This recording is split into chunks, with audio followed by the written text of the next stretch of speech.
Amados, estamos aqui no capítulo 6, olha na sua Bíblia. A partir do capítulo 6 de Apocalipse, nós temos o que aí? Nós temos o abrir do livro que está selado com 7 selos. Logo aí no capítulo 6 vai assim, ó, o Cordeiro abre os selos, o primeiro selo. Está na sua Bíblia assim? Acima do capítulo 6 aí, o Cordeiro abre os selos, o primeiro selo. Tá, eu não quero fazer como fiz nas semanas anteriores, de fazer novamente aquele percurso, voltando, tocando na questão das semanas, mas os irmãos precisam se situar. Não pode nunca perder de vista essa questão estrutural das profecias. Repito, o grande problema das profecias é que a maioria dos intérpretes ou daqueles que se propõem a interpretar o livro do Apocalipse, compreender o Apocalipse, eles leem o Apocalipse fora, não somente da sua própria estrutura, como fora da estrutura de todas as profecias da Escritura. Então, há um calendário profético a ser entendido. Ninguém poderá jamais compreender o Apocalipse de uma maneira plena, de uma maneira clara, se ele não compreender a profecia das 70 semanas. Tá bom? E vamos colocar nos seguintes termos. A profecia das semanas, em Daniel 9, ela se subdivide minimamente em 69 semanas, minimamente. Aí temos um intervalo, aí temos a última semana. Tenham isso na mente dos irmãos, tá bom? As 69 semanas começam lá na saída do decreto para se restaurar Jerusalém, Neemias capítulo 2, e leva até a morte do Messias. Pronto. Quando o Messias morreu, a profecia das 70 semanas se cumpre, a profecia se cumpre na sua maior parte, porque de 70 se cumpre 69 semanas.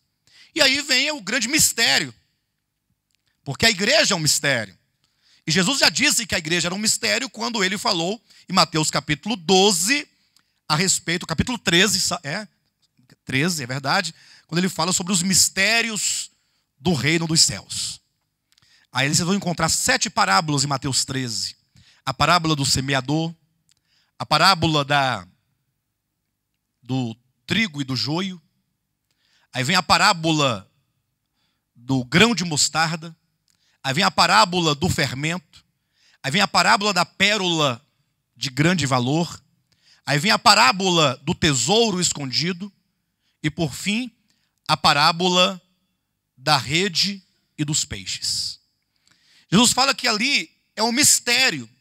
Eu quero que os irmãos atentem para isso, em nome de Jesus. Me ajudem aí.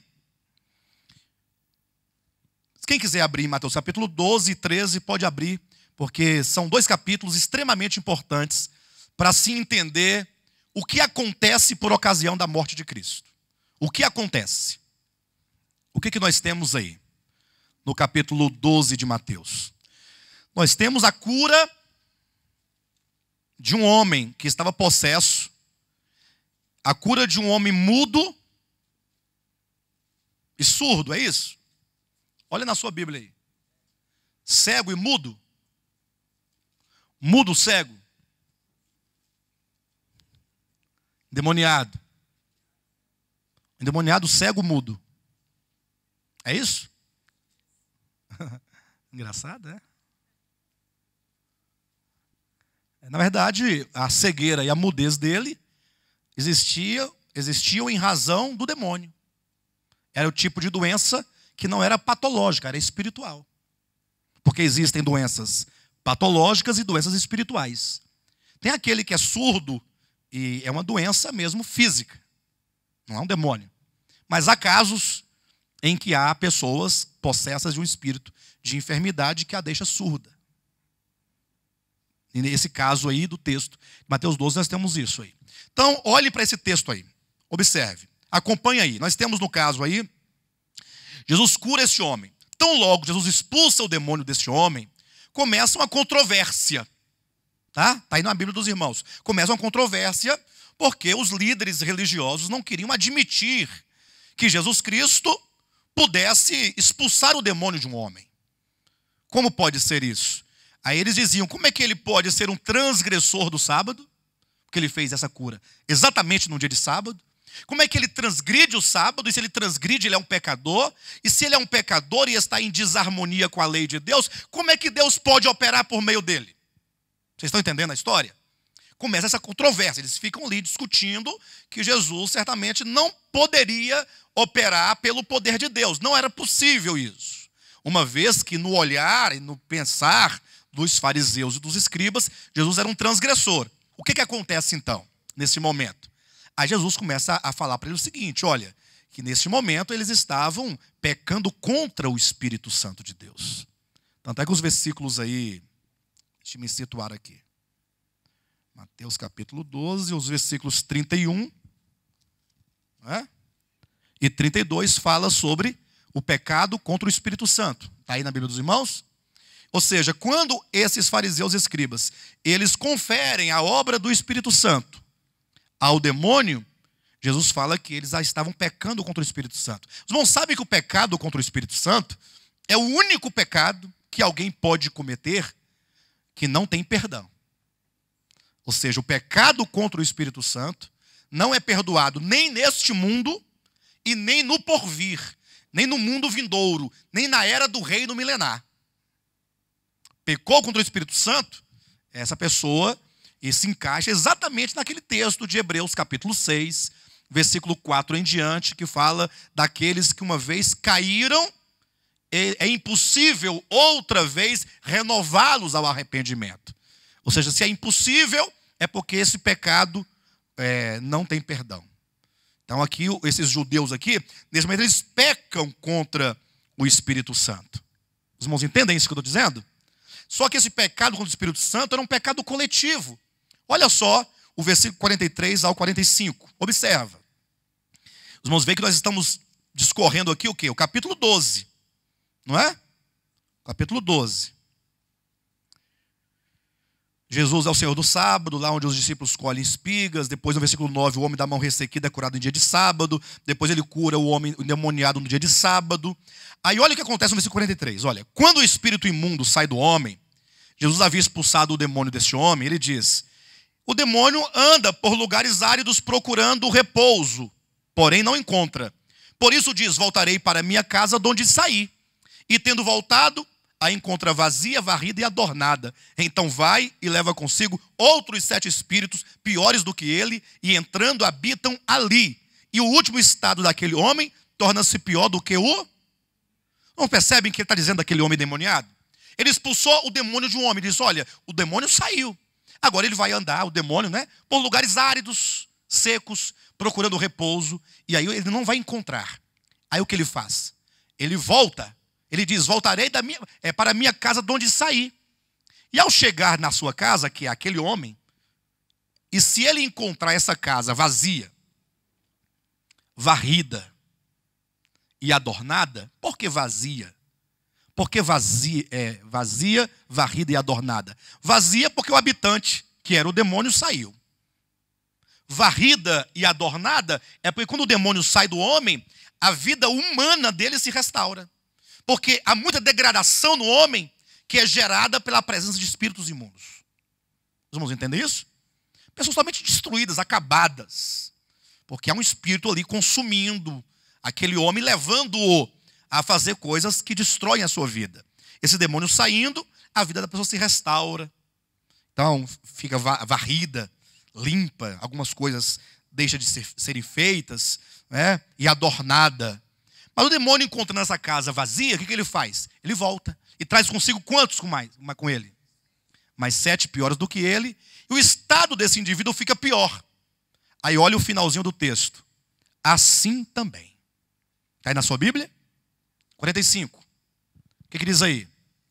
Assim também. Ou seja, Jesus vai ilustrar com a experiência do homem curado, a experiência de outra pessoa, ou de um povo. Assim também, deste modo, acontecerá a esta geração perversa. Jesus vem, e quando ele entra em Jerusalém, ele vai limpando e purificando Jerusalém de tantas coisas ruins ali. Ele expulsa demônios daquele povo, ele cura de enfermidades, não vai, restaurando aquele com a presença de Cristo. Agora, o povo de Israel, agora que estavam a casa vazia, varrida e adornada, precisavam de receber o quê?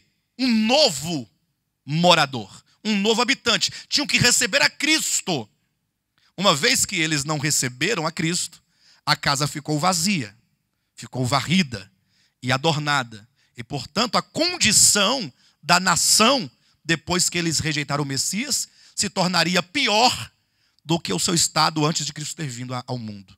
E, de fato, basta que vocês olhem para a experiência do povo de Israel que isso se concretiza. É por isso que neste momento, nesse exato momento, em que o povo de Israel, enquanto nação, rejeita o Messias, porque eles pecam contra o Espírito Santo, e Jesus profetiza que o estado deles ficaria pior depois da sua ida da terra, é neste momento que chegam alguns e falam assim: olha, Jesus, a tua mãe e os teus irmãos estão lá fora, chamando por ti. Observa, irmãos, como que a revelação, ela está aqui amarrada nesses eventos. Aí Jesus fala assim: olha, quem é a minha mãe? E quem são os meus irmãos? A princípio parece que ele está desprezando a sua própria família de sangue, não parece? Parece, mas Jesus parece que ele não tem nem respeito nem pela mãe dele, como eu já ouvi alguém dizer ao falar sobre esse texto.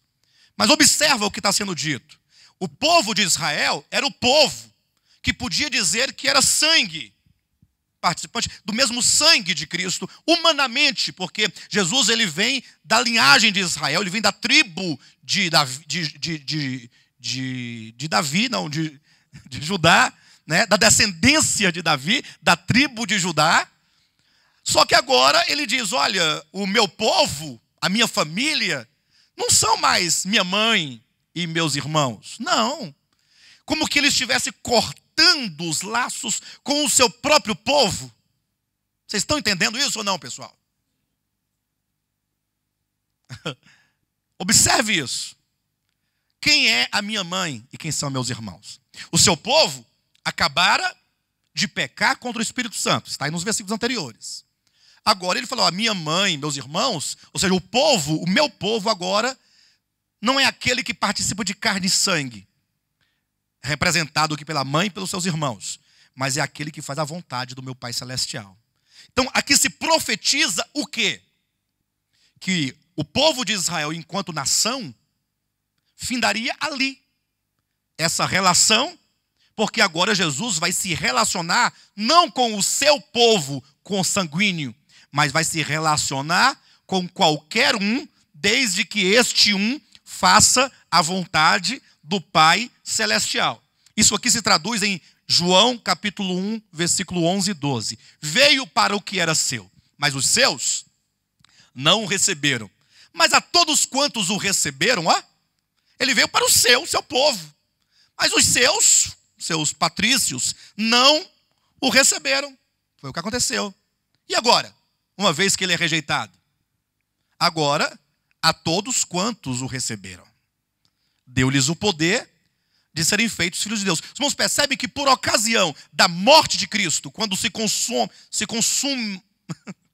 desculpe, queridos, se consuma, né? Consuma? Pastor, me ajuda aí, pastor, que hoje o negócio está difícil aqui, viu? Mas vamos lá. Quando a rejeição de Israel se consuma, ali na morte de Cristo, agora, a todos quantos creem. Aí ele vai para os gentios. Aí começa uma era dos gentios. Vocês estão entendendo isso? Mas quando começa a era dos gentios, havia se passado tão somente 69 semanas. Ainda tem uma semana que tem que se completar aí, para dar certinho as 70, dada a profecia de Daniel 9. Então, com a morte de Cristo, começa um intervalo entre a 69ª e a 70ª semana. Por esta razão, olhe na Bíblia, na sua Bíblia, capítulo 13. Começa aí o quê? A parábola de quem? Do semeador. Está entendendo? A parábola do semeador. Pastor, o que tem a parábola do semeador? Não, agora ele vai pegar a semente do reino e vai lançar na boa terra, na terra de espinho, na terra que tem pedras, na terra que não importa. Ele vai lançar em qualquer coração. De modo que a partir do versículo 10, diz assim, olha, então se aproximaram os discípulos e lhe perguntaram: por que lhes falas por parábolas? Jesus começa a falar por parábolas a partir do capítulo 13. Até então, Jesus não fala por parábolas. Aí ele começa a falar aos judeus por parábolas. Olha, o povo judeu pecou contra o Espírito Santo, rejeitou o Messias declarou que a condição de Israel ficaria pior, e agora então, ele diz que a sua família não é mais aqueles que são do sangue, mas o que faz a vontade do Pai. Aí ele fala que o semeador saiu a semear. Olha, naquele mesmo dia, 13:1, saindo Jesus de casa, assentou-se à beira-mar. Ele sai de casa, assenta-se à beira-mar, ó. Olha ele saindo, deixando. Isso aqui tudo representa ele deixando os judeus, saindo da casa, indo à beira-mar. O mar, profeticamente falando, diz respeito a nações, povos e línguas, conforme Apocalipse capítulo 17, versículo 15. Ele vai para os gentios e começa a falar do semeador, que sai a semear. E os seus discípulos falam: Senhor, por que tu falas aos judeus por parábolas? Versículo 11. Ao que lhe respondeu: porque a vós outros, no caso, quem são os vós outros aí? Versículo 10, os discípulos. A vós outros, discípulos, é dado conhecer o quê? Os mistérios do reino dos céus. Mas a aqueles não lhes é isso concedido. Os irmãos percebem que agora, quando ele vai para os gentios, se instaura os mistérios do reino dos céus. É um período chamado de mistério. Mistério que não é revelado a todos, mas a alguns. Somente aos discípulos. O povo de Israel continua cego com respeito ao período que compreende a 69ª semana e a 70ª semana. Esse intervalo é um mistério. O período da igreja é um mistério. Todo o Novo Testamento, depois os irmãos podem ler Efésios capítulo 2 e 3, e Paulo vai dizer que esse tempo é um mistério. E tanto é mistério no início, como continua sendo até hoje. No sábado que vem, nós vamos ministrar uma palavra na televisão. Sábado que vem ou no outro sábado? Deixa-me ver. Sábado que vem. Ou é no sábado que vem ou no outro? Uma pergunta que o irmão fez, perguntando: eu posso ser um cristão sem igreja? Pergunta boa, né? Mas essa pergunta ela é muito relevante. Parece até que não tem muito significado, mas é muito relevante. Por quê? Porque há um movimento fortíssimo, hein, nos dias de hoje, dizendo que você não precisa da igreja. Pelo contrário, é um movimento que luta contra a igreja, querendo banir a igreja da existência. É lógico que isso aí tem reflexos de traumas por causa da religião e do sistema humano que oprime o povo de Deus. Mas você não pode confundir a igreja de Jesus Cristo com o sistema maligno que os homens montam para destruir o povo de Deus. Tem que diferenciar. Mas tudo isso é em razão de que a igreja nesse tempo é um mistério. É um mistério. Portanto, esse período dos gentios, que compreende esse mistério, esse intervalo entre a 69ª semana e a 70ª semana, compreende ali as 7 cartas do Apocalipse. Éfeso, Esmirna, Pérgamo, Tiatira, Sardes, Filadélfia e Laodiceia. Nós estamos em Laodiceia. E a grande notícia a ser pregada nos nossos dias é: não há outra igreja depois de Laodiceia. A nossa igreja é a última igreja. Para que, ao cabo desta igreja, e nós não sabemos o dia em que essa igreja se encerra, o tempo da igreja se encerra, que se dará com o fim desse intervalo, dar-se-á então início à última semana. A última semana são os últimos 7 anos. E o que acontece nesses últimos 7 anos? A abertura dos selos. A abertura dos selos. Portanto, quando Jesus, aqui o Cordeiro, ele começa a abrir os selos, no capítulo 6, que é o livro que estava na mão do Pai, vários acontecimentos começam a ocorrer. O primeiro acontecimento, que é o acontecimento do primeiro selo, e é importante que os irmãos percebam isso, é exatamente o surgimento do príncipe. Como já foi explicado aqui várias vezes, nós já falamos sobre o primeiro selo, já salvo engano, 2 reuniões falando desse primeiro selo. esse cavaleiro do cavalo branco, como já foi construído hermeneuticamente aqui um caminho, de acordo com as profecias de Daniel 2, Daniel 7, Daniel 9, não é? Nós vimos que esse primeiro cavalo branco, que fala de uma falsa paz, que traz sobre si esse cavaleiro, diz respeito ao anticristo. O anticristo que, conforme Daniel 9, 27, ele faz um acordo com a nação de Israel por uma semana, isto é, por 7 anos. Então, quando ele faz esse acordo, será um acordo de paz. Ele não fará um acordo de paz com o mundo, como se muitos falam assim, ele vai trazer paz para o mundo. Não, isso não é verdade. Paz para o mundo não. Ele fará um acordo de paz com muitos, e portanto, muito provavelmente com Israel e com a nação ismaelita, que são os atuais palestinos. Certo? Então seria esse acordo de paz com este povo. Então, neste momento, o povo de Israel voltará a seus sacrifícios, porque eles vão reconstruir o templo, vão estar dentro desse período. Mas segue-se ao cavalo branco mais 3 outros selos que nos apresentam também cavalos. Porque se há o cavalo branco do primeiro selo, há um cavalo vermelho no segundo, há um cavalo preto no terceiro selo, há um cavalo amarelo no quarto selo. Vamos ler. Os irmãos perceberão que os próprios textos, os versículos, eles vão decifrar o que isso significa. Veja. Capítulo 6, versículo 3. Quando abriu o segundo selo, ouviu o segundo ser vivente dizendo, vem. E saiu outro cavalo, vermelho. E ao seu cavaleiro foi-lhe dado tirar a paz da terra, para que os homens se matassem uns aos outros. Também lhe foi dada uma grande espada. Então, os irmãos percebem que esse segundo selo fala de guerras.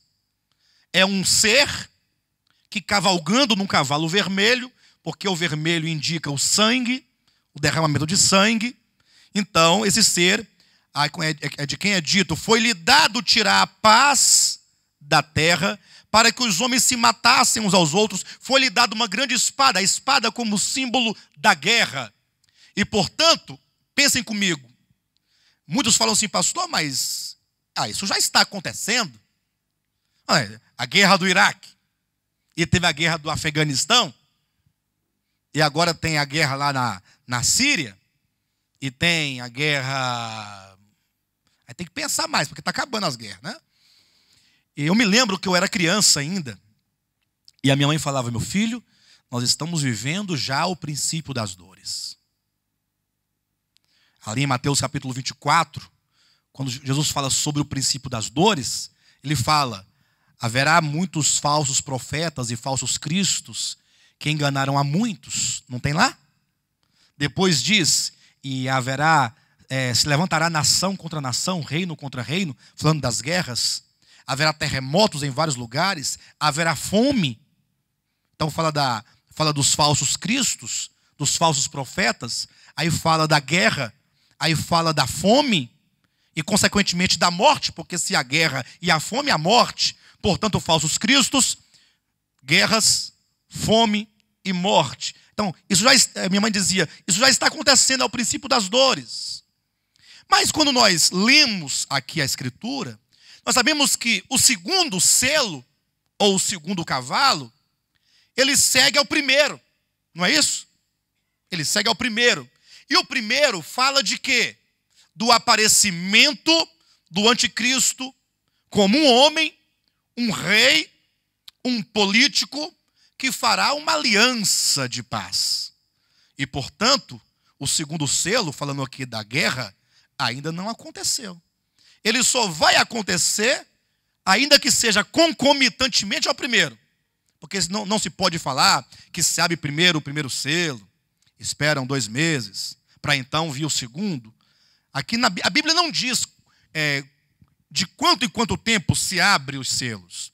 Que se abra os 2 de uma vez, ou os 3 de uma vez, isso não tem nenhuma importância, porque o texto não nos traz. O que devemos saber, claramente, é que essas guerras aqui, previstas no segundo selo, elas ainda não aconteceram. Aí eu costumo dizer, quando elas acontecerem, você vai sentir. Elas não te alcançaram ainda. Ah, mas assim como aí a guerra do Iraque, pastor. Mas sempre houve guerras no mundo. Nunca deixou de haver guerras. Agora, quando o selo segundo se abrir, quando o Senhor determinar que aconteça o evento do segundo selo, haverá uma guerra em muitos lugares do mundo. Muitos lugares. Até lugares onde você jamais pensaria que pudesse haver guerra, haverá. Vai haver várias explosões de guerras em vários lugares. Então é um tempo que está por vir. Então logo vem o anticristo fazendo um acordo de paz aqui com a nação de Israel, começará em contradição à falsa paz, as explosões de guerras em vários lugares. Veja o capítulo 6, versículo 5, o terceiro selo. Quando abriu o terceiro selo, ouvi o terceiro ser vivente dizendo, vem. Então vi e eis um cavalo preto e o seu cavaleiro com uma balança na mão. Então imagine só, agora um cavalo preto, a cor preta, conforme Jeremias capítulo 14, anuncia fome, de modo que esse cavaleiro desse cavalo preto, ele traz em sua mão, uma balança. Como é que será essa balança que ele traz na mão, irmãos? Como é que os irmãos imaginam que seja essa balança? Logo você pensa naquela balança lá da drogaria, perto da sua casa, onde você se pesa, né? Imagina só um cavaleiro com uma balança daquela na mão. Tem condição? Não tem condição. Ou então aquelas balanças da drogaria antigamente, que tem uma rodona assim, e um ponteirão que faz... Será daquelas balanças? Que balança seria essa que ele traz na mão? Está montando a cavalo, trazendo uma balança na mão. É uma balança de precisão. Essas balanças de pesar pequenas coisas. Até porque o texto fala assim, olha, e ouvi uma voz, versículo 6, e ouvi uma como que voz no meio dos 4 seres viventes, dizendo, uma medida de trigo por 1 denário. 3 medidas de cevada por 1 denário. E não danifiques o azeite e o vinho. E aqui é um detalhe, porque se profetiza fome. Imagina só, uma medida de trigo por 1 denário. Um denário, queridos, é um dia de trabalho. Imagina você trabalhar um dia inteiro e pegar o correspondente àquele dia e você comprar uma medida de trigo, ou que sejam 3 de cevada. Pensa comigo. Eu não sei que tanto seria essa uma medida, mas pouco importa se refere a 1 quilo ou se refere a uma xícara, não é? Uma medida. O importante é que deixa muito claro que essa fome não é em razão que não há alimento, mas é em razão da carestia. Você trabalha um dia inteiro para adquirir, para comprar 1 quilo de alimento. 1 quilo de alimento. Engraçado que já houve muitos estudos, né, que foram feitos para falar sobre essa explosão demográfica que nós vivemos a partir do século XIX para cá. Ou seja, de repente a China tem aí 1 bilhão de habitantes. Aí o Brasil tem tantos milhões de habitantes. Aí tal lugar, a Terra tem 7 bilhões de habitantes. Aí se profetiza, entre aspas, né, mediante estudos, que vai faltar água no planeta Terra para tanta gente, que é tanta gente que vai faltar alimento. Mas o que nós vimos é exatamente o contrário. Alimento tem muito. Todo mundo, o mundo inteiro se alimenta, e o que se joga no lixo alimentaria todo o restante da população do mundo que passa fome. E ainda sobraria muito para jogar no lixo. Vocês não acreditam nisso? Ou seja, não há fome na terra hoje porque falta alimento. Isso não é verdade. Não é verdade. A terra produz alimento para quantos habitam sobre ela, até porque o alimento sobre a terra é uma provisão de Deus para o homem criado. E é extraordinário. Todo mundo come, planta e vem mais e come de novo e joga fora e tem mais. E se perde lavoura e tem comida. Então não vai ter a fome no mundo que vai se propagar por ocasião do terceiro selo, não é porque não tem alimento, porque é dito, e não danifiques o azeite e o vinho. Então é dito, vai se adquirir, ou se adquirirá uma medida de farinha por 1 denário, uma diária, ou seja, a caristia, e o azeite e o vinho, que são as riquezas da terra, não serão danificadas. Aí a gente fica pensando, como pode haver fome no mundo? Pensa comigo por um momento. Tendo tanto alimento, parece até que não vai acontecer. Não é? A gente não pensa assim? Como é que o povo pode passar fome com tanto alimento? Como é possível? Aí você tira por hoje. Hoje tem muito alimento. Mas tem pessoas que estão passando fome hoje em dia. Pessoas perto de você. Perto de você. Aí você fica imaginando. Eu estava no centro de Taguatinga, certa ocasião, ali perto de um banco, e tinha uma banquinha de revista. Vendia uns salgadinhos assim, ó. Aí o povo encostava lá, e eu quero esse salgado aqui, me dá uma vitamina, me dá um suco e tal. E comendo, todo mundo feliz. Aí passou uma senhorinha olhando. Eu olhava ali para a vitrine. E ia embora. E eu observando aquela situação. Depois ela voltava, olhava na vitrine de novo. Eu vi, essa senhora está com fome. Ela quer comer. Aí ela parou, encostou num e pediu um salgado. O homem disse que não tinha. Aí encostou no outro, pediu um salgado. Ele falou que não tinha. Vocês estão entendendo? Aí eu chamei a senhora, quer comer o salgado? Come, pede o salgado. Pede um suco, pede uma coisa. Ela ficou feliz, ela comeu. E eu fiquei pensando, se alguém não comprar com o dinheiro para ela, esse salgado vai ficar aí. E se ninguém comprar com o dinheiro, o salgado vai estragar. E vai para o lixo. Mas ninguém dá para o outro. Não é verdade? Observe isso, queridos. E agora, um tempo desse, nós tivemos um grande problema econômico aí a nível mundial. Os irmãos lembram disso? E aí começou aquela crise, né? O dinheiro começa a ter uma crise. Então esse sistema capitalista em que o dinheiro comanda tudo, manda em tudo, determina tudo, certamente será o grande vilão que vai desencadear a abertura desse terceiro selo. Tendo os meios naturais de alimento, mas faltando o recurso, você trabalha o dia inteiro e aquilo que você recebe não é suficiente para comprar o alimento do dia, porque você vai comprar apenas uma medida, então a fome virá. Então a profecia é clara, que quando os últimos 7 anos começarem, e eles podem começar hoje, surgirá um grande líder mundial, lógico, romano, que vai promover um acordo de paz com muitos, que é o primeiro selo. Muitas guerras começarão a surgir, o sistema econômico será abalado, e aí então vai haver fome em muitos lugares. Nós estaremos aqui ainda. Pastor, mas eu achava que a gente não estaria aqui nesse tempo. É porque esse tempo ainda não é o tempo da grande tribulação. Esse aqui é o período que antecede, é o prelúdio da grande tribulação, e é o que o Jesus Cristo em Mateus capítulo 24 chama de o princípio das dores. O princípio das dores. É só o início das dores. Nós vamos entender esse princípio das dores numa linguagem figurada.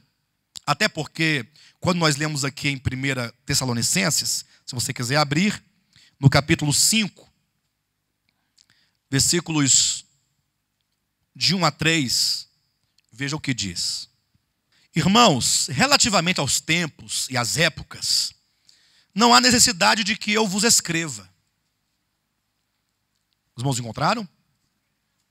Pois vós mesmos estáis inteirados com precisão de que o dia do Senhor vem como ladrão de noite. Os irmãos já perceberam, já ouviram dizer que o dia do Senhor vem como ladrão de noite? E aí as pessoas aplicam isso aqui ao arrebatamento. Ladrão de noite, sumiu. Ninguém viu. Mas olha o que o apóstolo Paulo quer dizer com a expressão ladrão de noite. Versículo 3. Quando andarem dizendo paz e segurança, isso porque, olhem para mim, porque o ladrão, quando ele entra na casa de alguém, esse alguém que será roubado, ele não está pensando que será roubado. Não é verdade? Ele está nem imaginando que o ladrão pode entrar naquele dia. Porque se ele soubesse, ou pelo menos desconfiasse, ele não sairia de casa. Não, hoje não, porque o ladrão vai vir, eu vou esperar ele aqui. Eu quero ver ele entrar aqui. Aí eu vou pegar esse pedaço de pau e vou tacar na cabeça dele, se ele entrar aqui. Não é assim? Mas o ladrão entra exatamente quando você está em paz e em segurança. Ou quando você tem essa sensação de paz e segurança. É uma sensação. Como é que o mundo está agora? Está desesperado o mundo. Está todo mundo desesperado, com medo, dizendo, pessoal, vamos ficar atentos, porque Jesus está voltando. É assim? Conversa. Está todo mundo na cerveja, no churrasco, no clube, no cinema, nos clubes, em todo lugar, curtindo, ganhando dinheiro, trabalhando, pensando na aposentadoria, no concurso público, no casamento, no sexo. Está todo mundo em paz e segurança, ou com a sensação de paz e segurança. Você quer ver uma coisa? Quer ver uma coisa? Olha a prova disso aqui. Você não sabe que o mundo já viveu muitos momentos escatológicos de apreensão. Já, o mundo. Só que agora, no século 21, o mundo não vive mais isso. Mesmo com as profecias dos maias aí, ninguém ficou preocupado com Maia. Ah, conversa de Maia, rapaz. Maia sabe nada. Maia sabe de nada. Não é assim que o povo fala? Olhe para a sua experiência, para a sua. Não é para a minha, nem para a sua. Você tem agora, neste momento, uma sensação de paz e de segurança? Ou não? Pode falar, assim, abertamente. Não? Você está desesperada com a vinda de Cristo. Jesus está voltando, irmãos. Meu Deus. Eu não vou nem mais pensar na festa de aniversário dos meus filhos. Não é tempo de festa. É assim que você está? Eu não vou mais ao shopping, que eu ia comprar roupa no shopping, não vou mais, porque não é tempo mais disso. É tempo de orar e de jejuar. É assim que você está? Então você está com um sentimento de paz e segurança. Quem não está aqui com um sentimento de paz e segurança? O mundo inteiro. O mundo inteiro. Quando andarem dizendo paz e segurança, não quer dizer que vai ter alguém na rua, paz, segurança, pessoal, lembra lá, paz. Não é isso. Quando andarem dizendo paz e segurança, quando tudo parece tranquilo, olha, o dia do Senhor vem como o ladrão de noite. O ladrão entra na casa quando a pessoa está totalmente despercebida, está lá no seu evento, tranquilo, lá numa boa, ó, numa boa. Quando chega em casa, ele se espanta. Uai, entrar aqui em casa? Tem lógica. Como aconteceu, eu não estava bem olhando, né? Mas eu estava ajudando ali a olhar em vez em quando uma casa de uma pessoa. Eu passava na frente, olhava, não, está tudo bem. A pessoa tinha viajado, né? Aí eu saí para um sepultamento. Saí às 3 da tarde. Quando eu voltei às 5 da tarde do sepultamento, a porta estava arrombada. Da casa que eu não estava olhando, mas estava também não, eu estava contribuindo, olhando. Olhava, né? Eu não era guarda, tipo, para ficar guardando, mas estava ali para olhar. Foi rápido, num lapso ali de 2 horas. E aí a casa do lado desta também foi roubada, ao mesmo tempo. Aí eu perguntei para os vizinhos, ninguém viu. Sabe o que eles responderam? Olha, foi um período de 30 minutos que deu uma chuva muito forte. Aí todo mundo na sua casa fecha a janela, não fecha? Está chovendo forte. Foi nesse prazo. A pessoa aproveitou a chuva, ninguém estava olhando e entrou. Então é assim, quando andarem dizendo paz e segurança, diz, o dia da vinda do Senhor será como o ladrão de noite. Como é que é o ladrão de noite? Ora, o ladrão, ele vai roubar quando as pessoas estão despercebidas. Quando as pessoas estão numa falsa sensação de paz e de segurança e de tranquilidade. Dormindo. E esse dormir, entenda isso, não quer dizer eu dormir literalmente. É quando você não está percebido de fato. Então, é um tempo profético. Olha, quando andarem dizendo paz e segurança, eis que lhes sobrevirá repentina destruição. Mas como será essa repentina destruição? Bem, eu penso que repentina destruição é acabou. É igual ver um tsunami. É assim, será? Aí a própria Escritura vai dizer o que ela quer dizer como ladrão de noite, o que ela quer dizer como repentina destruição. Diz, como vem as dores do parto. Aqui está para dar à luz, e de nenhum modo escaparão. Então, qual é a metáfora que se usa aqui para que você compreenda como será essa destruição? Vivendo os homens numa sensação de falsa paz e de falsa segurança. Quando eu falo falsa paz, não é que haverá paz mundial. Quer dizer, exatamente, os homens tranquilos. Eles não acham que alguma coisa vai acontecer. De repente, começam as dores de parto. Agora, como é que uma mulher dará luz? Ela está aqui no amor, de repente, ué, que menino é esse? Como é que ele aparece? É assim? Não, queridos. Começa uma contração, uma dor. Primeiro que nos últimos dias ela não dorme mais direito. Não tem posição. Com as pernas de cadeira, vai. Não é? Não tem posição. Começa aquele incômodo. Daqui a pouco começam as contrações. Um pouco mais amenas e distante uma da outra. Daqui a pouco elas começam a aumentar a intensidade e a diminuir o espaço entre elas. Até que chega, aí nasce o menino. Quem já deu à luz, sabe como é que é, sabe do que eu estou falando. Diferentemente de quem tem parto cesáreo, né? Tem mulher que não sente dor nenhuma. Vai lá e não sinto nada. Não estou sentindo nada. Aí tem que cortar. Mas tratando-se do parto normal, é assim. Então, o que se profetiza aqui? Tudo está tranquilo no coração e na mente dos homens. Até que começam essas dores. Começa a apertar. Então, essas dores iniciais é o que Cristo chama de quê? Princípio das dores. Se as dores têm um princípio, tem um momento das dores intensas. Então, as dores são divididas em princípio e finais.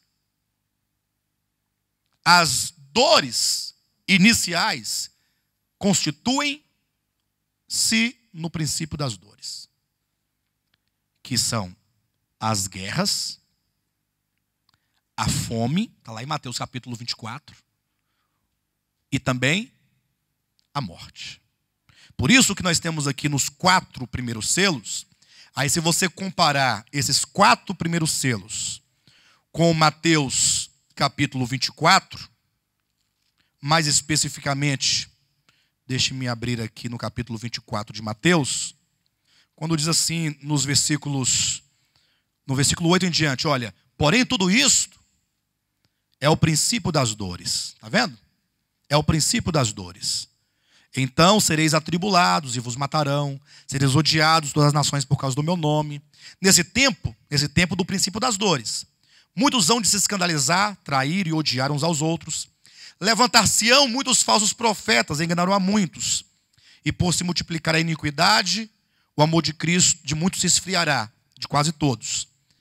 Aquele, porém, que perseverar até o fim, esse será salvo. Um pouquinho antes, lá no versículo 4, olha, 24:4. E ele lhes respondeu, vede que ninguém vos engane. Porque muitos virão em meu nome, dizendo, eu sou o Cristo, enganarão a muitos. E certamente ouvireis falar de guerras e rumores de guerras. Vede, não vos assusteis, porque é necessário assim acontecer. Mas ainda não é o fim. Porque se levantará nação contra nação, reino contra reino, e haverá fomes e terremotos em vários lugares. Porém, tudo isso é o princípio das dores. Então veja que o que se profetiza aqui, como sendo falsos cristos, como sendo guerras, como sendo fome, como sendo morte, são exatamente os 4 selos primeiros. Os 4 cavalos. Então, o princípio das dores compreendem exatamente os primeiros 3 anos e meio da última semana. 1º, 2º, 3º e 4º selo. O primeiro, o anticristo. O 2º, a guerra. O 3º, a fome. Veja o 4º, no versículo 7. Quando o cordeiro abriu o 4º selo, ouvi a voz do 4º ser vivente dizendo, vem. E olhei, e eis um cavalo amarelo, e o seu cavaleiro, sendo esse chamado morte. E o inferno o estava seguindo. Veja que a palavra inferno aí, em algumas traduções, ou melhor, em algumas versões, pode ser Hades. Tem alguma aqui? Alguma versão? Hades ali. Onde mais diz Hades? Ali. Então veja que a palavra inferno é a mesma palavra Hades. Por que a morte, aqui diz que o cavaleiro desse quarto cavalo, cavalo amarelo, chamava-se Morte. E quem estava seguindo a esse cavaleiro com seu cavalo?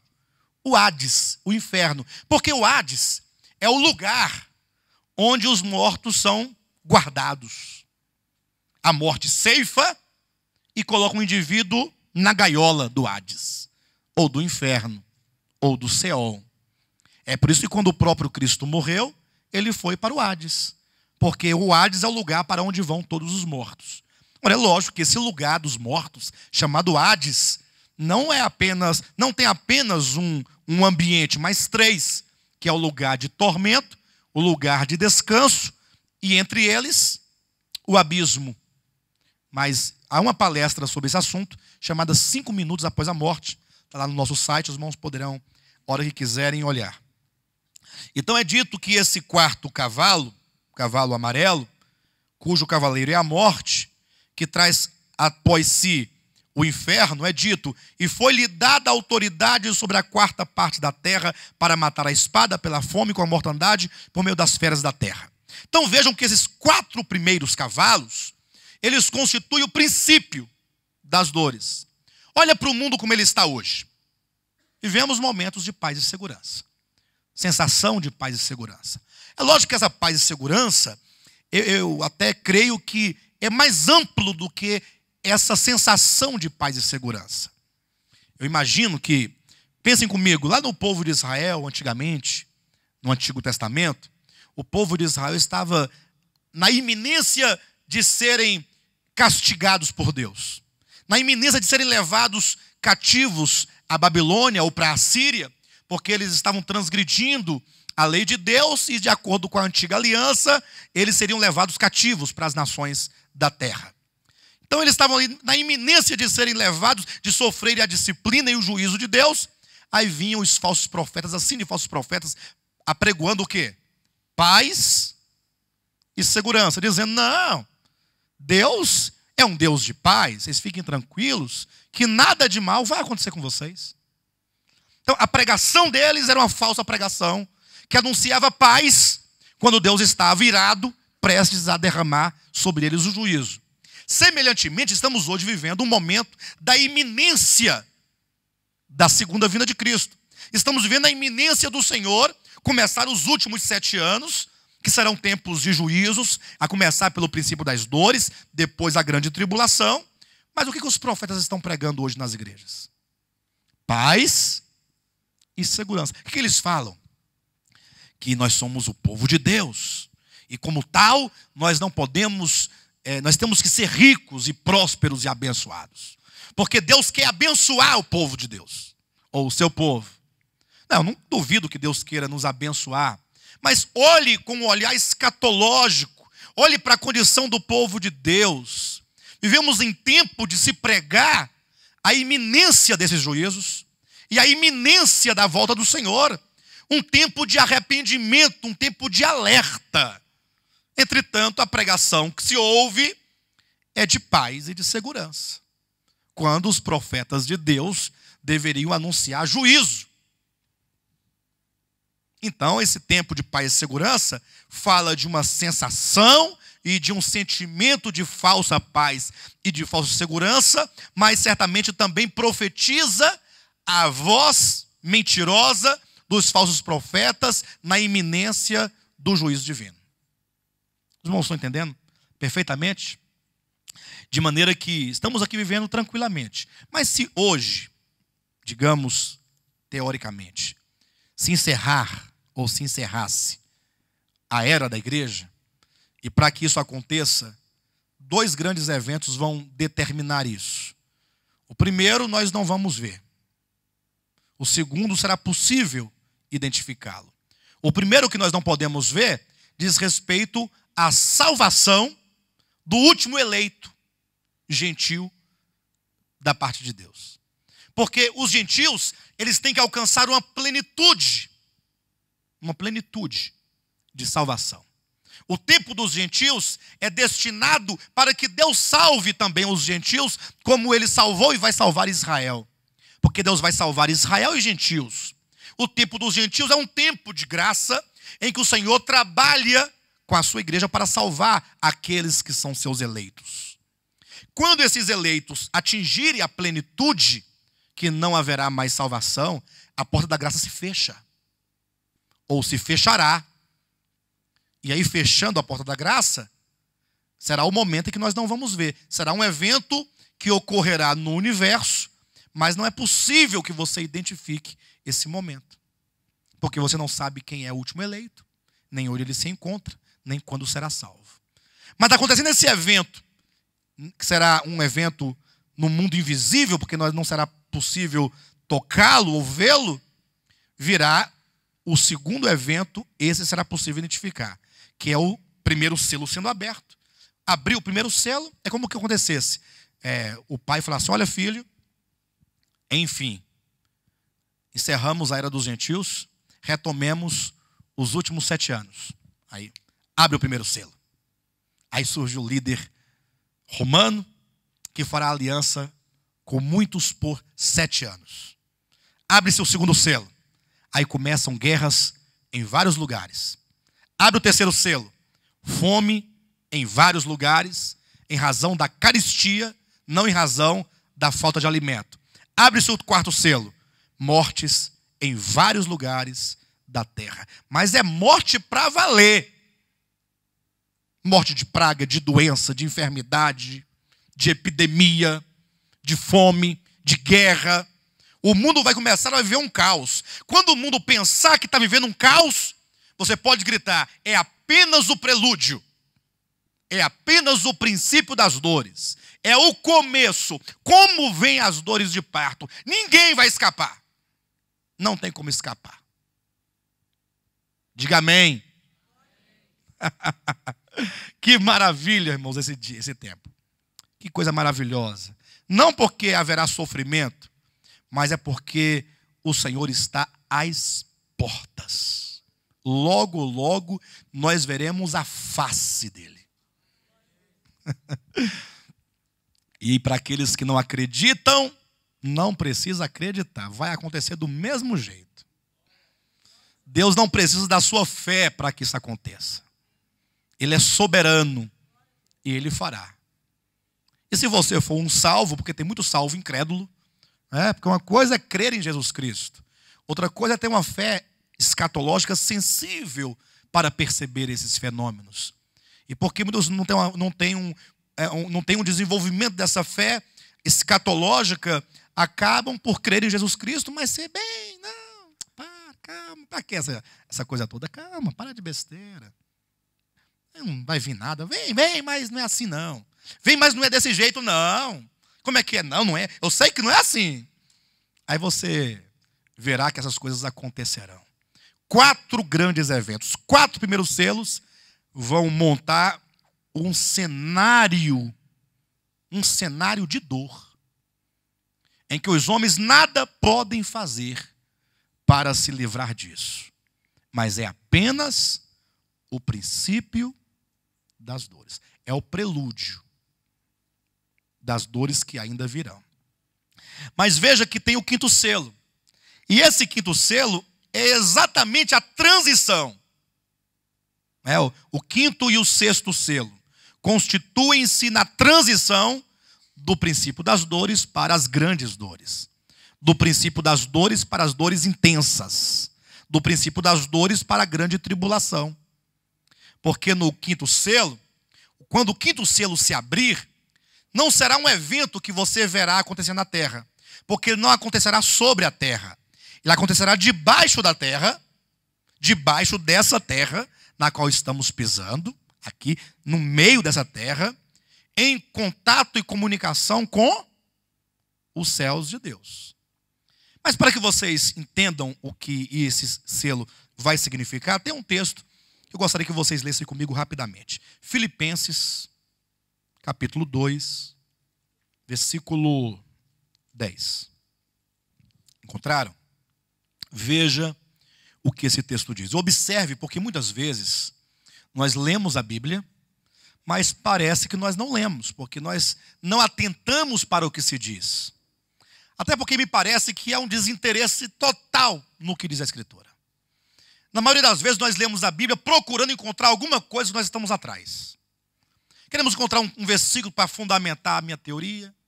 Queremos encontrar um texto para provar que eu estou certo. Um texto para falar que Jesus vai me abençoar. Mas ler a Escritura como quem procura conhecer a Deus e conhecer seus caminhos é bem diferente. Você tem que estar profundamente preocupado em conhecer a Deus. Então, a aproximação nossa para com a Escritura deve ser como quem procura conhecer a Deus e discernir os seus caminhos. Para que você seja sábio. Sábio no sentido de você ser daqueles, como diz a Bíblia, aqueles que são filhos da luz e que andam na luz. Infelizmente o povo de Deus está como está, porque vivem nas trevas. E as trevas não quero dizer as trevas pecaminosas, as trevas da ignorância, porque não sabem sequer quem é Deus, sequer seus caminhos. Mas veja o que diz esse texto, Filipenses 2:10.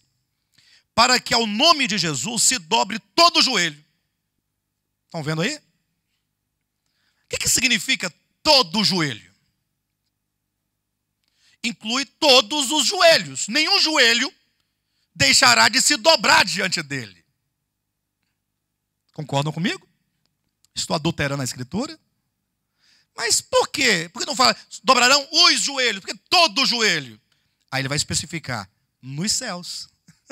Então todos os joelhos nos céus vão se dobrar. Miguel vai se dobrar. Mas Miguel não está preocupado. Miguel se prostrará em completa adoração e louvor. Gabriel, todo joelho. Todo joelho. Os anjos, arcanjos, querubins, os 24 anciãos, os 4 seres, todos os joelhos nos céus adorarão a Jesus Cristo. Tem prova maior do que essa de que Jesus é Deus? Ele é Deus. Todos os joelhos nos céus. Céus, plural. Porque os céus, habitação de Deus, principados e potestades não caídos, os joelhos deles vão se dobrar. E os joelhos de Satanás que está nos céus também está nos ares, não está nos ares? Ou está no inferno? Nos ares. Ele é o príncipe da potestade do ar, se dobrará também. E os anjos caídos, principados, potestades, dominadores, as forças espirituais da maldade, todo joelho nos céus, todos se dobrarão. Que dia maravilhoso, né, irmãos? Que dia glorioso. Todos os joelhos, todos. Nenhuma criatura nos céus deixará de se dobrar. Nenhuma. Aí diz mais, na terra. Todos, o meu, o seu, todo mundo aqui. Todos os que estão na terra. Todos os homens. E debaixo da terra. Debaixo da terra? Ah, pastor, são os mortos, né? Porque o defunto não é enterrado, não é debaixo da terra. Lembre-se que esse debaixo da terra é uma questão muito nova. Geralmente se sepultavam nas grutas, acima da terra. Fazia um buraco numa rocha, colocava dentro da rocha e fechava. Debaixo da terra é porque fala de um lugar aqui debaixo. A grande prova, a gente não tem que fazer muita malabarismo para poder mostrar isso não. Basta que você se lembre de Mateus 12:40. Quando Jesus Cristo falando com os fariseus, o capítulo que nós estávamos lendo agora há pouco, ele falando sobre um sinal que ele daria. Fala, nenhum sinal será dado para vocês a respeito da minha pessoa, senão o sinal de Jonas.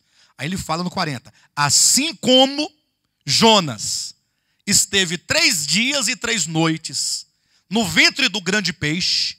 Então pense comigo, Jonas foi jogado no mar, foi tragado pelo grande peixe, e conforme o seu próprio testemunho, no seu livro, o livro de Jonas no Antigo Testamento, esse peixe desceu às profundezas do mar e chegou até os ferrolhos da morte, ferrolhos da morte, aos fundamentos da terra, a porta do abismo.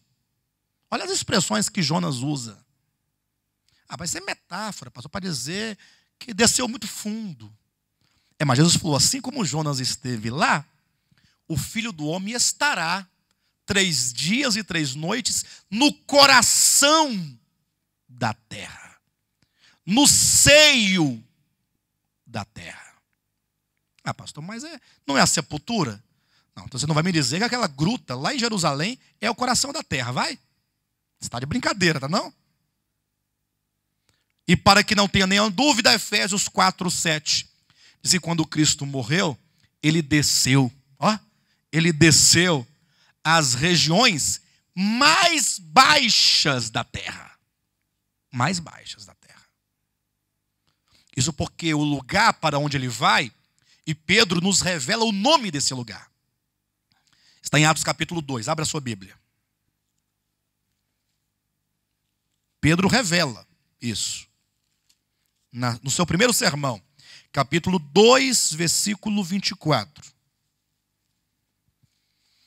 Diz assim, olha, ao qual, porém, encontraram?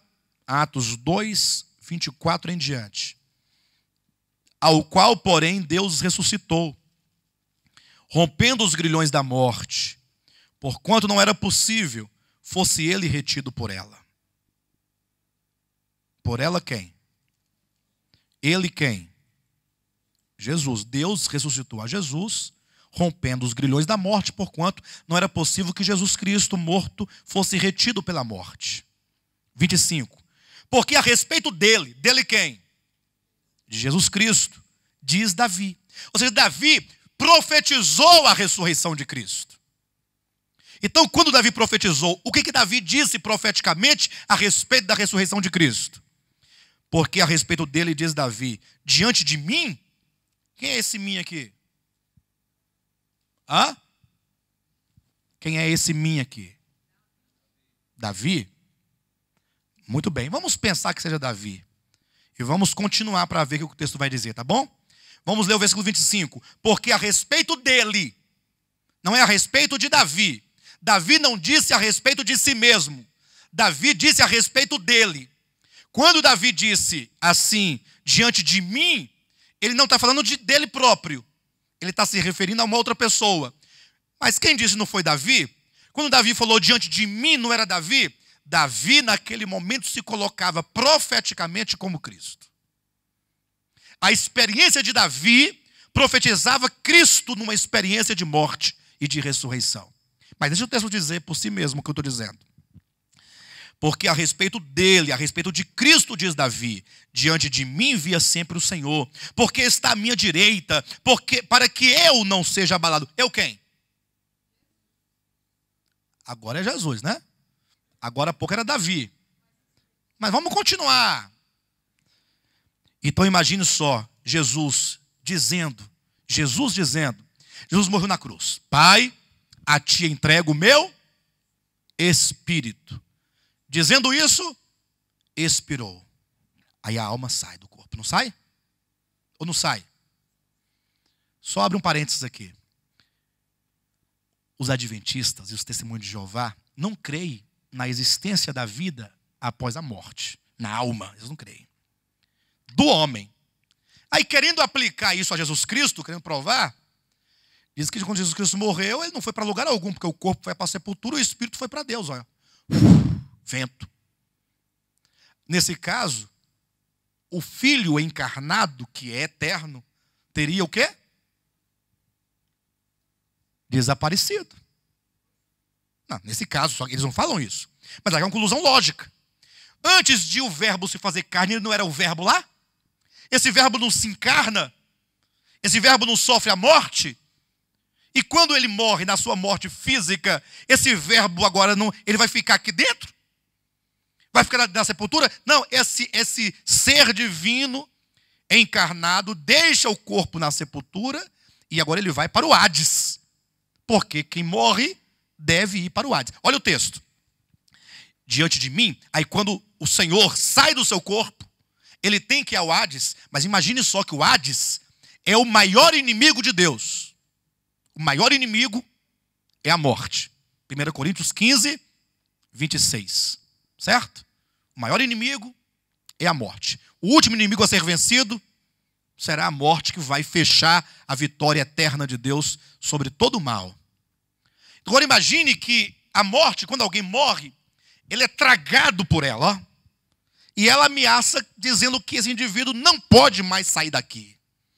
Inclusive o próprio Dante, quando escreveu a Divina Comédia na seção Inferno, ele deixa muito claro na linguagem poética dele, na sua visão mitológica e mesmo filosófica, ele fala que quando aquele indivíduo chega ali na porta do Hades, diz que ele viu uma grande placa. Isso é literatura, tá, irmãos? Isso não está na Bíblia, não. É só para ilustrar.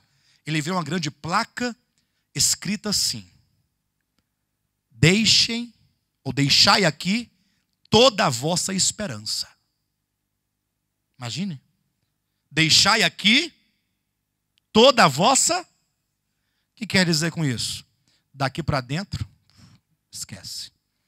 Só que agora Cristo ele vai entrar aqui dentro. Imagine só que se porventura tivesse de fato essa placa lá. Imaginemos que sim. Né? Só para ilustrar a tensão, vem Cristo. Ele vai entrar aqui dentro. Sabe o que o diabo queria? Primeiro, o diabo pensava: antes de ele morrer, vou fazê-lo pecar. Eu vou cuspir na cara dele, até ele ficar com ódio de mim. Quando ele ficar com raiva, ele peca. Não peca, não? Aí o diabo cuspia, mediante os homens perversos. Jesus falava o quê? Pai, perdoa-lhes. O diabo ficava brabo. Pensa numa brabura do cão. Bate nele, que aí se bater nele, ele vai pecar. Batia nele. Aí ele, pai, perdoa-lhes. Quanto mais fazia... Quando ele não conseguiu fazê-lo pecar, aí Jesus morre. Bem, se ele morreu, então, agora eu quero ver. Então agora, já que ele não pecou, mas ele estará preso na morte. Aí vem entrando o filho. Entenda que quando o filho vai entrando, ainda que Deus, não é? Não é o verbo? Mas toda essa trajetória de redenção, ele não podia se utilizar da sua divindade. Do contrário, não haveria nenhum sentido. Porque ninguém é compatível a Deus. Ele tinha que viver como homem. Enfrentar tudo isso na fraqueza da humanidade e na fé no seu Pai. Para que ele pudesse, de fato, obter uma redenção para o homem, uma vez que como o homem venceu. Por isso que ele tem que descer ao Hades. Porque como todo homem ao morrer tem que ir, ele também tem que ir. E ao entrar, portanto, ele não entra naquela confiança em si mesmo, porque nenhum homem entraria ali na confiança de si mesmo. E como ele tem que entrar no lugar dos homens, ele tem que entrar na mesma limitação dos homens, na confiança no Pai somente. Por isso ele diz, diante de mim, ele está entrando, diante de mim, via sempre o Senhor. Então ele está confiando que o Pai, o Senhor, o Yahvé, está com ele. Porque está à minha direita para que eu não seja abalado. 26. Por isso o quê? Por isso o quê? Porque ele tem essa confiança de que o Pai está à sua direita. Por isso se alegrou o meu coração. Então ele entra no Hades alegre. Ele não entra triste. Ele não entra derrotado. Por isso se alegrou o meu coração. E a minha língua exultou. Imagine só, ele entrando no Hades, cheio de alegria e cantarolando. Acho que o Hades todinho, os mortos lá dentro, assim, rapaz, chegou um doido. Esse é doido. Eu já vi doido, agora igual esse não é possível. Porque quem jamais, em sã consciência, entraria nesse lugar em que se deixa para fora toda esperança, alegre. Mas é porque ele tinha certeza, como diz o versículo 26. Além disso, também a minha própria carne, ó, apontando para o corpo. O corpo estava onde? na sepultura. Olha a diferença. A minha própria carne, que está na sepultura, repousará em esperança. A carne sabe que vai ressuscitar. Ela não vai ser comida pelos vermes, pelos gusanos. Se bem que eles ficaram doidos para comer a carne. Quando os gusanos foram comer, o Espírito Santo diz: não, esse corpo não verá corrupção. Versículo 27. Porque não deixarás a minha alma na morte, nem permitirás que o teu santo veja. Olha aqui, irmãos. Alma na morte e o santo vê corrupção. É a carne que viria a corrupção. E a alma ficaria aprisionada no Hades. Entendem isso? A carne na sepultura, a alma nas regiões mais baixas da terra. Onde esteve Jonas, ou pelo menos esteve à porta do abismo. Por isso disse: porque não deixarás a minha alma na morte, nem permitirás que o teu santo veja corrupção. E essa palavra morte, do versículo 27, em algumas versões diz Hades, inferno. Em outro lugar diz Hades, Hades, inferno, morte. Tem outra palavra além dessa? Além? Mas basta, né? Olha que coisa linda. Não deixarás a minha alma na morte.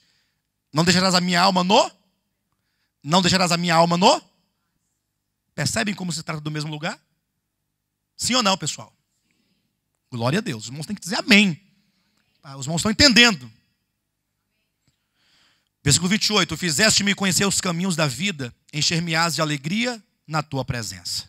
Irmãos, seja-me permitido dizer-vos, é Pedro dizendo com os irmãos, seja-nos permitido dizer-vos claramente a respeito do patriarca Davi, que ele morreu e foi sepultado, e o seu túmulo permanece entre nós até hoje. Ou seja, essas palavras que disse Davi não poderiam ser de si mesmo, ou para si mesmos, uma vez que ele morreu, e o que ele disse que aconteceria, não aconteceu com ele, porque a carne de Davi viu corrupção. Mas ele disse: não verá corrupção. A alma de Davi permaneceu no Hades. Mas ele disse que a alma desse aqui não ficaria no Hades. 29, irmãos, seja-me permitido dizer-vos claramente a respeito do patriarca Davi, que ele morreu e foi sepultado, e o seu túmulo permanece entre nós até hoje. Sendo, pois, profeta, e sabendo que Deus lhe havia jurado que um de seus descendentes se assentaria no seu trono, prevendo isto, referiu-se à ressurreição de Cristo, que nem foi deixado na morte, nem o seu corpo experimentou corrupção. Então, lendo na versão da irmã Líbia, diz assim: prevendo isso, referiu-se à ressurreição de Cristo, que nem foi deixado no Hades, nem o seu corpo experimentou corrupção. A alma de Cristo esteve aonde? No Hades. Hades é onde ele fica, conforme Jesus em Mateus 12:40. No coração da terra. Conforme Paulo em Efésios 4:7, nas regiões mais baixas da terra. Sabendo disso, e que todo joelho nos céus, na terra e debaixo da terra, portanto, se refere aos mortos, às almas e não aos corpos. Portanto, nos céus, os seres divinos. Na terra, os homens vivos. Debaixo da terra, as almas dos que morreram. Portanto, mesmo aqueles que morreram haverão de se dobrar diante dele. Mas para que tudo isso? Para que vocês entendam o que está em Apocalipse, capítulo 6, versículo 9. E eu vou parar por aqui, porque não dá para continuar. O tempo não permite. Quando ele abriu o quinto selo, vi debaixo do altar. Pausa. Aqui vai se usar uma linguagem figurada. Olhem para mim por um momento. Vi debaixo do altar as almas daqueles que tinham sido mortos. No Antigo Testamento, falava-se de um altar lá no tabernáculo. Um altar que ficava no átrio chamado altar de holocausto, onde se ofereciam os sacrifícios. Quando se imolava ali um animal, o sangue desse animal era derramado na base do altar. Na base. Mas como nós sabemos que o Antigo Testamento é formado de livros do tempo da menoridade, ou de um conhecimento a respeito de Deus e dos homens, que é um conhecimento rudimentar, elementar, porque o Antigo Testamento era apenas sombras e figuras e falavam profeticamente de coisas que viriam em realidade. O conhecimento de Deus, da natureza de Deus, da vontade de Deus, do projeto de Deus, dos homens, da natureza humana, espírito, alma, corpo, Deus trino, tudo isso só se revela verdadeiramente, claramente, inteiramente no Novo Testamento. O Antigo profetizava distante, aquela coisa ainda nebulosa, era apenas uma sombra, não havia um conhecimento claro dessas coisas. Então tinha ali o altar, onde se imolava o animal, cujo sangue era derramado à base do altar.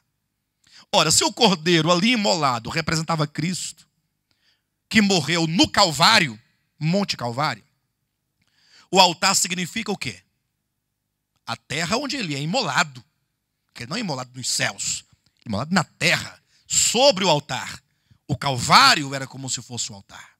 Agora, o sangue derramado à base, porque que é dito, quando ele abriu o quinto selo, vi debaixo do altar as almas.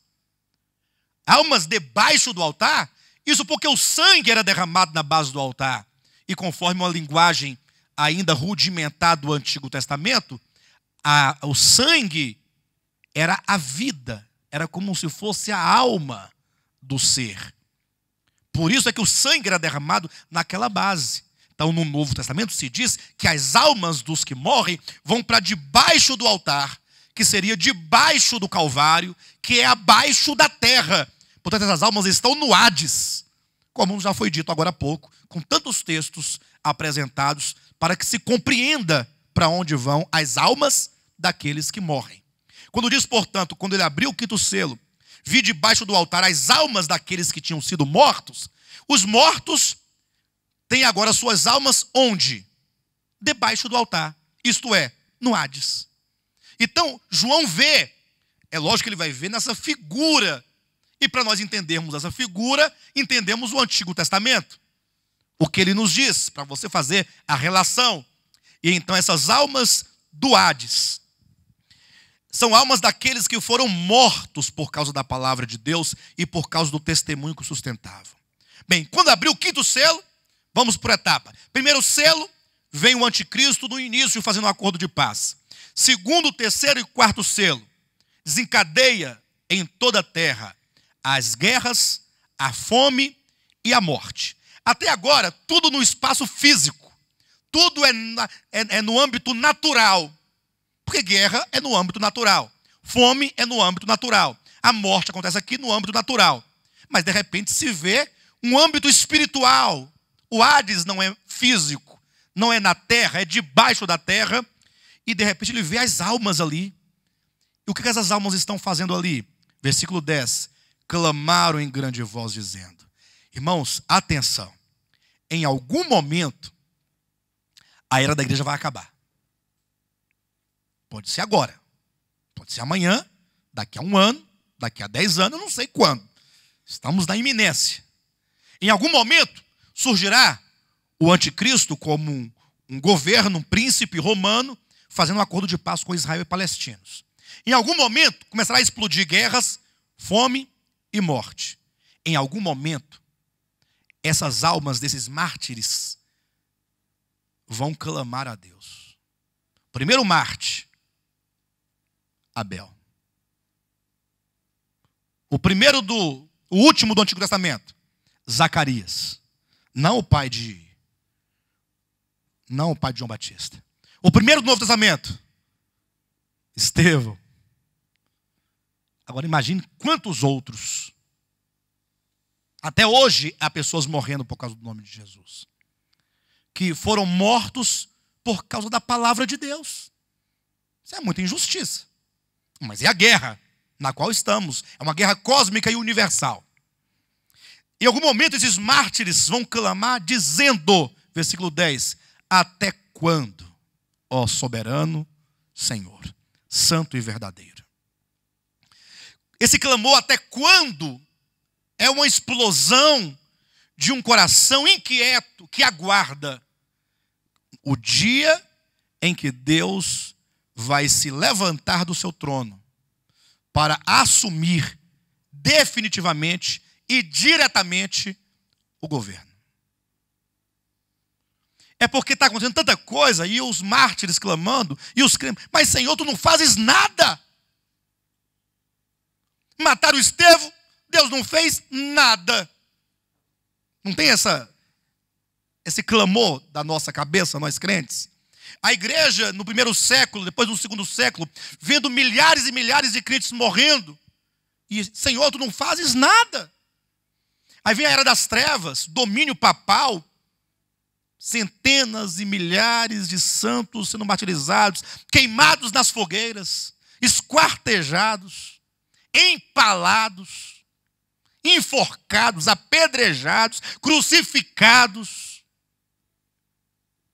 Senhor, tu não fazes nada. E vai chegando mais no Hades. Mais santos. Chegando, entrando. Chega um momento que eles falam, Senhor, não dá mais. Resolve o problema. Eles vão clamar.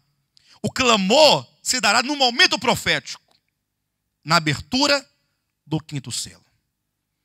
Senhor, até quando não julgas, nem vingas o nosso sangue dos que habitam sobre a terra?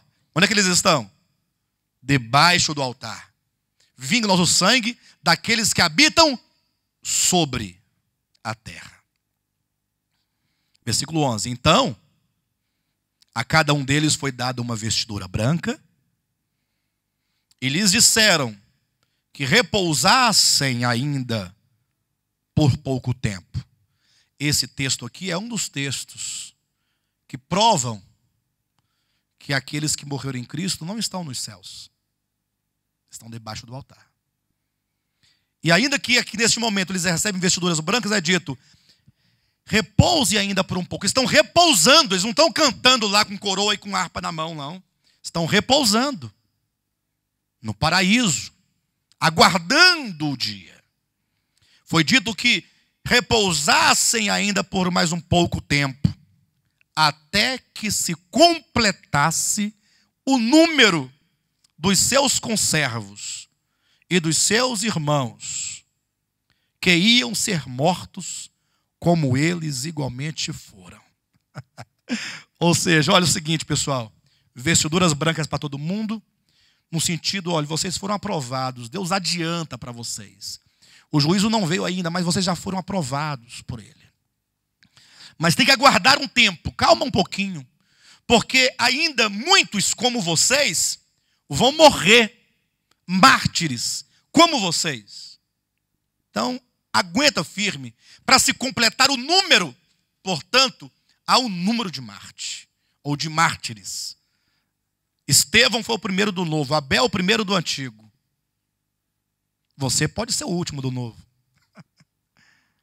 Quem falou amém? Não, pode, não tem problema. Eu diria para você não dizer amém. Bem, vai que é a vontade de Deus, mas se você disser misericórdia. Por que eu digo isso? Porque esses que vão morrer como eles morreram, significa que eles não serão arrebatados. Vão morrer durante a grande tribulação. Então, se você disser amém, e com toda boa vontade, até para me ajudar muitas vezes, significaria que você não será arrebatada. Só Senhor, misericórdia. Não que eu não queira ser um mártir, até que seria uma maravilha ser um mártir naquela ocasião.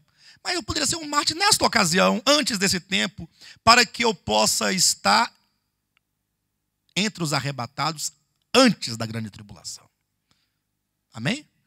Bem, por todos os efeitos, há de se completar o número de mártires que serão mortos durante a grande tribulação. Isso acontecerá por ocasião do 5º selo.